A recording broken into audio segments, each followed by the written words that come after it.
Origine. Les êtres humains ne sont pas seuls. Dieu a un cœur et il intervient dans l'histoire, en rassemblant des personnes qui ont un cœur comme le sien, pour le bien de son peuple.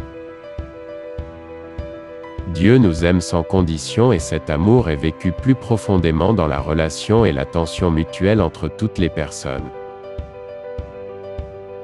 Notre manière de répandre son amour est d'aimer les autres. André Coindre, prêtre français dans un contexte social, économique et culturel très défavorable, fut touché par Dieu pour s'occuper des enfants et des jeunes les plus oubliés et leur offrir un refuge.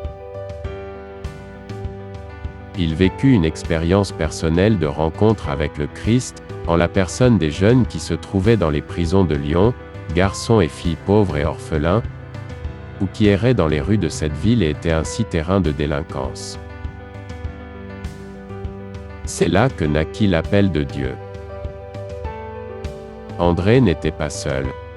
Il rassembla autour de lui un groupe de laïcs, hommes et femmes.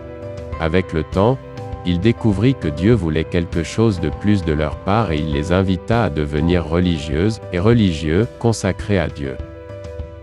En 1818, il fonda les Religieuses de Jésus-Marie avec sainte Claudine Thévenet et en 1821 les Frères du Sacré-Cœur.